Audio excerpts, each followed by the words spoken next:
अंधेरे में कविता का चौथा भाग। और इसका 15वां पेज। अकस्मात चार का गज़र कहीं खड़का, मेरा दिल धड़का। यहाँ कवि उस समय का वर्णन कर रहा है जब वह अपने रात के सपने में एक जुलूस निकलता हुआ देखता है और उसे ऐसा महसूस होता है कि उस जुलूस के अधिकारियों ने उसे देख लिया है और वह उसको मारने के लिए दौड़ रहे हैं। उनसे बचने के लिए वह जगह जगह पर घूम रहा है और अचानक उसका सपना टूट जाता है। और उस स्थिति में जब वह उठता है तो अकस्मात अचानक ही चार का गज़र कहीं खड़का, 4 बजने का घंटा सुनाई देता है।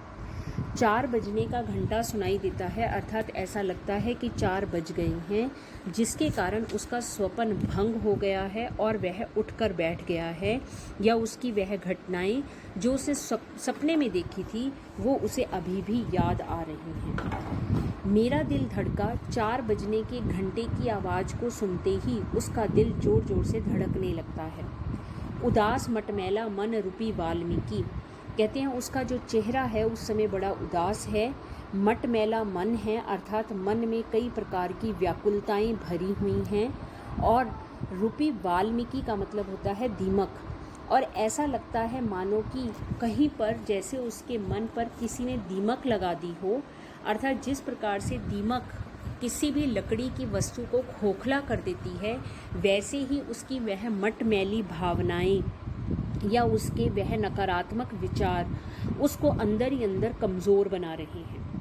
विचलित, वह बहुत ही अधिक विचलित है, व्याकुल है। अनगिनत काली काली हाइफन डैशों की लकीरों की हलचल, कहते हैं कि जब दीमक निकलती है तो दीमक के निकलने पर एक दीवार पर तरह तरह की मिट्टी की लाइनें बन जाती हैं। उसी प्रकार से लेखक को ऐसा महसूस होता है कि उसके दिमाग में जो नकारात्मक सोच की लकीरें बनी हैं या दीमक लगी है, उसमें से अनगिनत असंख्य मात्रा में काली काली हाइफन डैशों की लकीरें निकल रही हों, अर्थात उसका जीवन हलचल से भरा हुआ है। उसे ऐसा महसूस होता है कि उसके दिमाग में एक बिखराव है, सब कुछ बिखरा पड़ा है। उन लकीरों में उसे कुछ भी अपना दिखाई नहीं देता, उन लकीरों से वह अपने आप को बाहर नहीं निकाल पा रहा है। कहने का अभिप्राय यह है कि उसमें अनेक प्रकार के विचार उसके मन में उत्पन्न हो रहे हैं और वो विचार नकारात्मक हैं, इसलिए वह बहुत ही अधिक डरा हुआ है।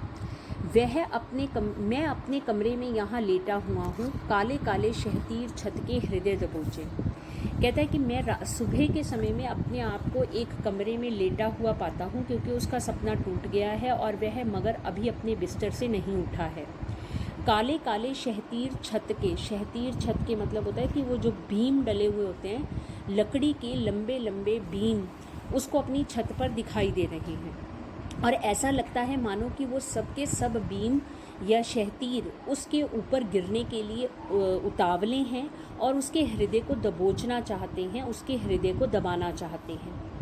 यद्यपि आंगन में नल जोर मारता और दूसरी तरफ सुबह का समय है, इसलिए उसके आंगन में पानी आ गया है और जैसे पानी पूरी तेजी के साथ नहीं आया, वह बाहर निकलने के लिए जिस प्रकार से जोर मारता हुआ या आवाज़ करता हुआ प्रतीत होता है, वैसे ही आंगन में उसे नल के पानी की आवाज़ आ रही है।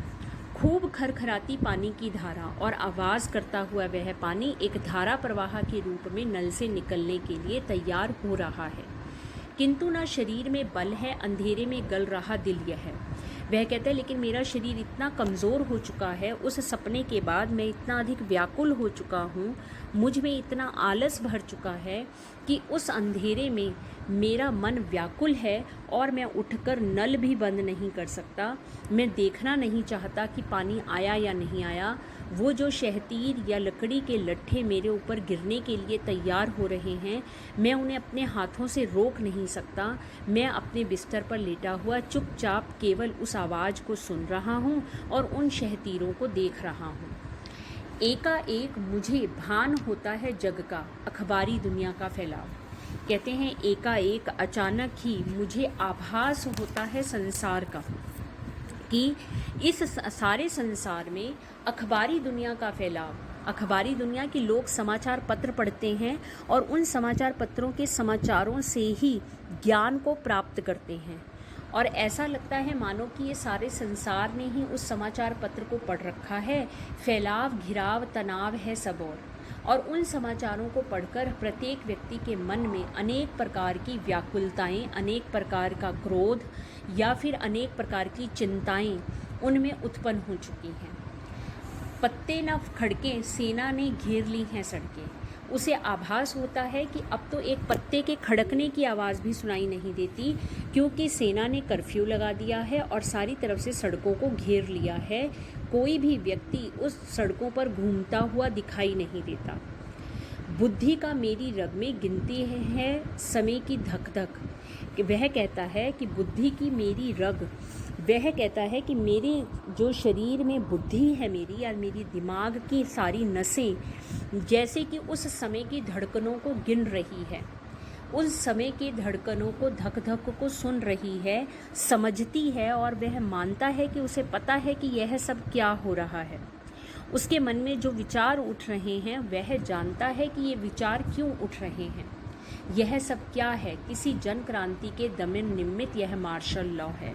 वह कहता है कि ये सड़कों पर कर्फ्यू जो लगा हुआ है वो इसे समझ चुका है कि जन क्रांति का मतलब कि गरीबों ने जब क्रांति के लिए कदम उठाया तो पूंजीपतियों ने उस क्रांति का दमन करने के लिए इस मार्शल लॉ को लगा दिया, अर्थात जानबूझकर कर्फ्यू लगा दिया, ताकि गरीब लोग आपस में मिल ना सकें और मिलकर इन पूंजीपतियों के विरुद्ध कोई षड्यंत्र ना रच ले, इन्हें गिराने का प्रयत्न ना करे।